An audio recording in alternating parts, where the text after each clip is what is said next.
At first glance, it would be easy to mistake this gameplay here for a modern game, but this is actually a 12-year-old PlayStation 3 exclusive title. Some of you probably guessed the game already, especially if you were a PlayStation gamer back in 2011. It's Killzone 3, a game way ahead of its time. Today we're taking a look at this game running on PC via the RCPS3 emulator with a handful of tweaks for rendering the game at 1440p. And I gotta say, it's really satisfying seeing this old school game that was designed to run at 720p resolution scaled up on current gen hardware. Personally, I think the results are stunning and a real testament to just how competent this game was for its time. The developers, Guerrilla Games, had earned a reputation as a powerhouse studio when it came to pushing consoles to their limit, and the Killzone franchise, while perhaps not the long-term commercial success that Sony was hoping for, was also consistently setting the benchmark for what was possible across 3 different console generations, all while giving gamers a serious reason to invest in Sony hardware. Now today, Guerrilla Games are more known for their Horizon series, which pushes things even further with some incredible character models, insane environments, and just technically stunning visuals. But when you look at Killzone 3 in the context of what hardware it was meant for and the limitations of the game engine tech at the time, it's arguably one of the most impressive games of its generation. Killzone 3 was developed with some really cutting-edge tech for the time. It used the still fresh Havoc physics engine to drive dynamic destruction throughout the levels like crumbling pillars and collapsing buildings.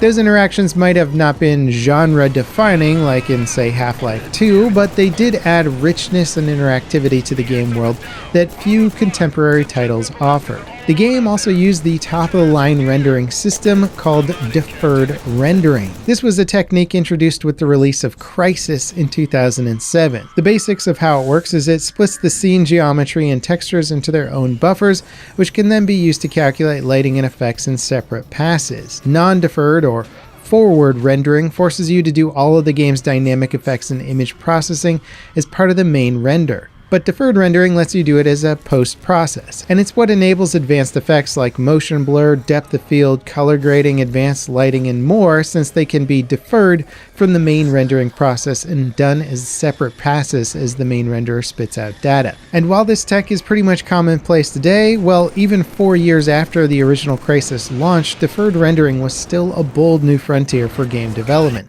Bad Company 2, Uncharted 2, and God of War 3 were some of the bigger games to start utilizing it. And while I'm sitting here touting Killzone 3's stunning visuals, it's actually a miracle that this game even ran on the PlayStation 3. If you check out the reviews and technical analysis of the game at launch, you'll see the word ran in quotation marks as it's a subjective term. The game was also capped at 30 FPS, so even if the PlayStation 3 did have some hardware headroom, it just wasn't allowed to push it beyond 30. Many reviewers agreed that this game was a technical marvel, but that couldn't undo the fact that these sorts of performance issues were becoming more and more common at the tail end of the PlayStation 3's lifespan. The end of a console generation can often be the hardest time to develop a game, as the latest engine tech is allowing them to push visuals and concepts further than ever before, while the hardware that they're trying to run it on is ancient, 6 or 7 year old console hardware. Gamers were hoping that the upcoming generations of consoles would improve the situation, which they did to an extent, but not for Killzone 3, sadly. Like many games of its era, Killzone 3 was left to fade into gaming history without a remake, remaster, or re-release for the PlayStation 4 or PlayStation 5. Gamers never really got to see Killzone 3 at a higher resolution or higher frame rates, which is a true shame considering its visual prowess. And even going back to re-examine Killzone 3 as an emulation still requires a cutting-edge beefy PC just to get the game running at a stable FPS. If you try to emulate this title, your performance will likely vary massively, and even the best performance numbers that I've been able to see while researching just how to get this game running well seem to be mostly locked at 60 FPS at 4K using AMD's FSR upscaling tech. and that's on PCs running RTX 4000 series GPUs with Intel 13900Ks overclocked to a crazy 5+ GHz clock rate. If you try and emulate this on a mid-range PC with, say, a Ryzen 5800X3D and RTX 3080 Ti, which I would consider to be mid if not higher tier mid, you'll probably only get between 30 and 60 FPS depending on the scene and the resolution, with combat and complex environments taking the FPS even lower. That said, I'm still able to enjoy the game at a much higher fidelity than what it launched at.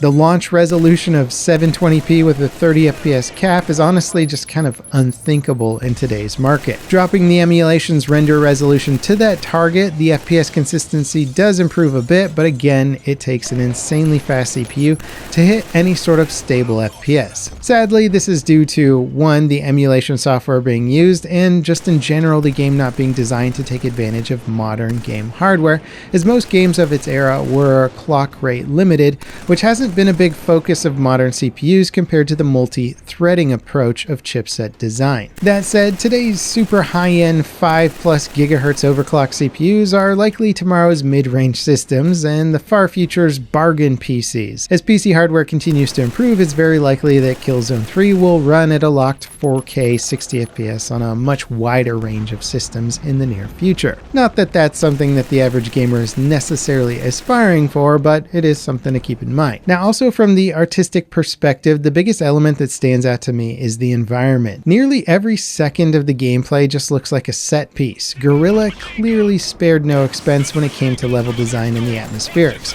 Plus, the scope of the environment is truly impressive. In just the first 3 hours of playing, you'll see a high-tech Helgen base, a post-nuclear detonation city, a lush and toxic forest, and a frigid Arctic base. Each area is equally impressive for different reasons. And thanks to the increased real-time rendered resolutions, the actual gameplay looks much better than the old-school pre-rendered cutscenes that are shown between the missions, which is kind of funny. Now these days, with some of the cutting-edge tools that are in, say, Unreal Engine 5 and the incredible asset libraries available to all devs, diverse and photorealistic environments are practically a dime a dozen these days. But back in the days of Killzone 3, there wasn't an Unreal marketplace, and there wasn't a giant database of engine-ready assets to pick from. In fact, Killzone 3 was part of a wave of some of the first games to utilize physics-based rendering, aka PBR, for its assets and materials.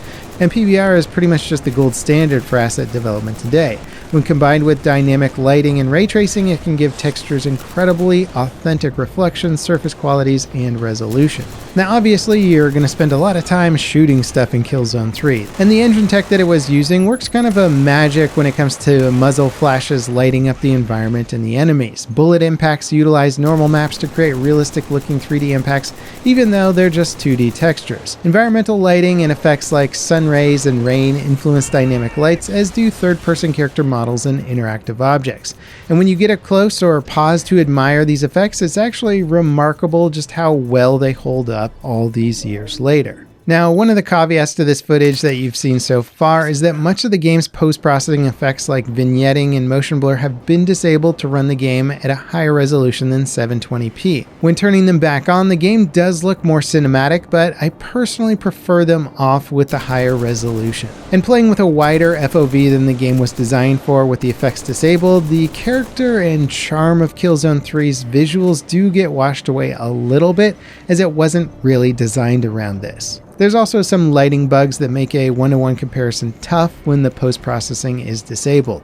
The most obvious issue being some blown-out highlights that should have some more detail. However, bugs aside, it's still a fantastic looking experience, but it's technically inaccurate to the game's intended presentation. But even rendering the game at 720p, it's clear that the assets that Guerrilla used to assemble the game were as high fidelity as was possible in 2011. There's many games releasing today whose textures just can't match those used in Killzone 3. Now, the gameplay also holds up surprisingly well. The controls are a little at odds with today's standards, but they're still very serviceable, and it's clear the entire game is balanced around controller input for a 30 FPS experience. You can either aim or even hit fire while shooting, and both are pretty accurate even to pick off targets at further ranges. The game offers a cover system that sticks you to walls and other surfaces, letting you peek around corners and over cover itself to either hipfire or ADS. And generally speaking, this system's a pretty big aid to make the low frame rate much more bearable. It's also surprisingly forward-thinking when it comes to its movement mechanics. You can sprint and reload at the same time. The jump button doesn't require any contextual prompts. You can just leap over cover at will. There's a slide mechanic that lets you duck into cover quickly and even knock enemies over. These are all common things in today's games, but certainly not when Killzone 3 launched. Even vehicle and jetpack controls are intuitive and pretty fun to use. You're not fighting with the vehicles to make them go in the direction that you want or shoot your chosen target. Mechanically, the game is just surprisingly solid. Killzone 3 doesn't play like just another early 2010s FPS. It's a refined and mature experience with robust mechanics that the developers smartly paced out to keep the combat feeling fresh with each change of location. There's even stealth sections with punishing consequences for alerting the guards. At the end of the day, it was massively limited by the hardware that it ran on, and it's deeply unfortunate that the game wasn't successful enough to warrant a re-release on future consoles. But it was still a trailblazing title that laid the foundations for modern game development. Killzone 4 was the last mainline entry in the franchise, but sadly it was a bit past its prime and generally overshadowed by the contemporary games that had better combat and deeper narratives. Many of the impressive games that we've looked at recently have either been from talented indie developers or simply massive game companies. Guerrilla Games is a major developer today, and they were still big back in 2011, but they had to forge their own path to Killzone 3's insane visual fidelity. They didn't have many of the benefits of today's modern tools, and yet they still made a game that holds up surprisingly well in a market that is now far more competitive. Did you play Killzone 3 back in the day? Did it have a big impact on you? Do you remember its poor performance? Do you think it's cool that we can actually go back and see the game in higher fidelity visuals and higher frame rate now? I think it's kind of a treat and a nice way to go back and appreciate older games. Let me know what you think in the comments, and next up, check out this video about a survival shooter that looks incredible and is also being developed by a single person. As always, guys, thanks for watching, and I'll catch you next time. This is Level Cap, signing off.